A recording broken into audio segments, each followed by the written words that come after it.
Kyk, dis nou 6:00 in die oggend, die 8de Mei.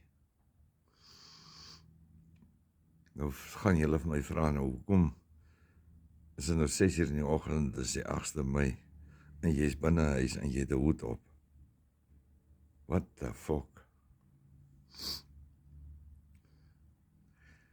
Wag, julle weet nou al as ek hierdie boerhoed opsit, dan praat ek nou so Afrikaans so op die man af.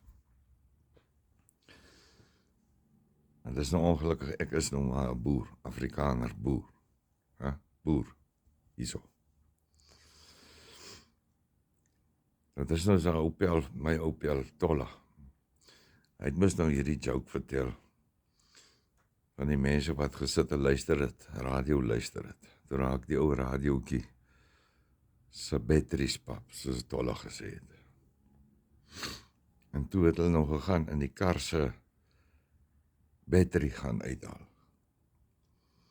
En toe het hulle nou die radiootjie, nie draadloos, soos hulle, het hulle toe nog omvat en die battery clips gevat aan die motor se pole gesit. En het die battery daar opgesit. En toe hulle hom nou aansit, toe draai net die rook daar uit die ou draadloosie uit. Toe Tolla gesê, toe die ouma gesê, kyk, hy is nou so in sy moer, so in sy moer, so in sy moer. Nou, dat die boer met sy boerehoed 6:00 in die môre,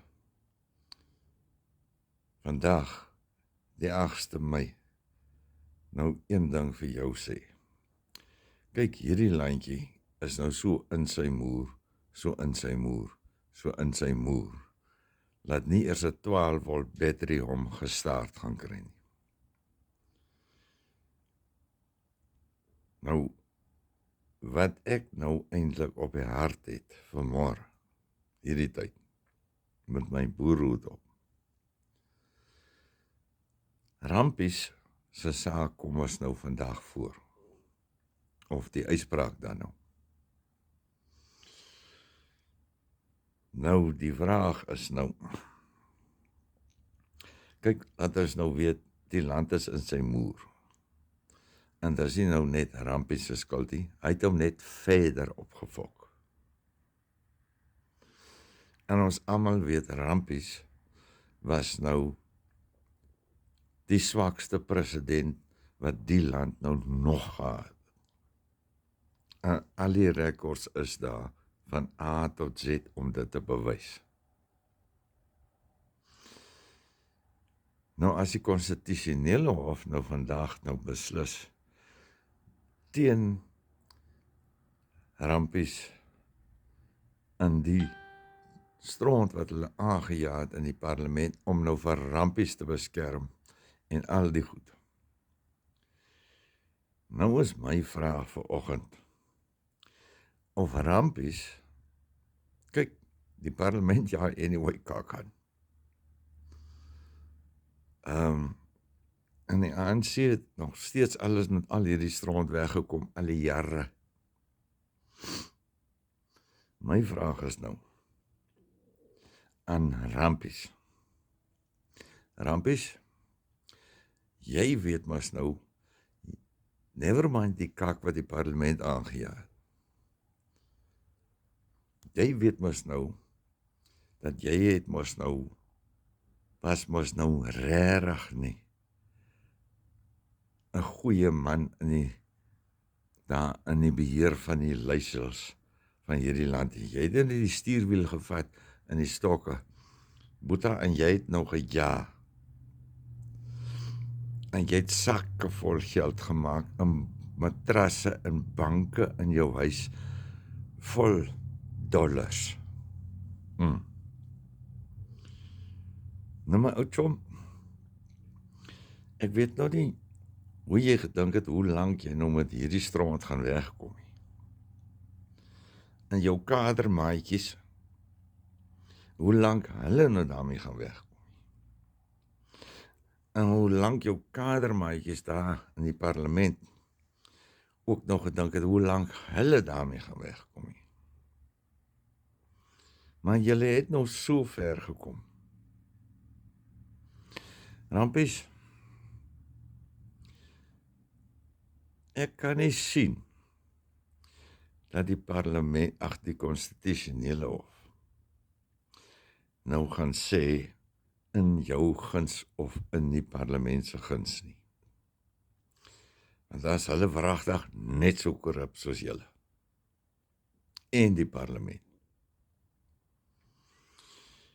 Want ek dink die land is nou besig om vir julle almal redelik fyn dop te hou, so, met 2 brille. So, my vraag aan jou nou, Rampies, daar agter jou sekuriteitshekke en goede en dinge in jou limousine, en jou pala plaasie, en al die goed in jou vlieëry oor see, en ons moet net betaal. Ons belastingbetalers moet net betaal. En dan verder, skaar jy mos nou nog vir jou daar, in die ooste en goeders en alles teen Amerika en oral en saam met die islamitiese magte en, ag man, in die lys gaan ons nou aan. My vraag nou aan jou is, my chom, nee, ek wil nie sê jy is my chommie, want jy fucking is nie. Maar as die hof nou vandag teen jou en jou kadertjies beslis,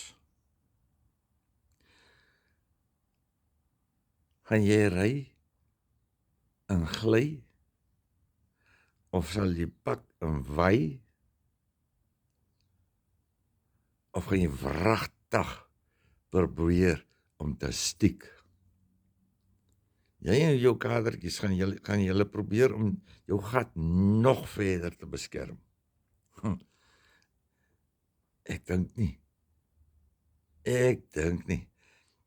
Hierdie Suid-Afrikaners is so gatvol, die kak loop nou al hier by ons kiewe, dis net hulle neuse wat uitsteek in hierdie land. Hulle sien jy lyk my oë. Dis so gatvol soos wat ons is. So Rampies, my boodskap aan jou is, ek wonder of jy moet wag tot die hof besluit. Ek dink jy moet maar pak en waai. Kom ons kyk hoe wise jy nou is.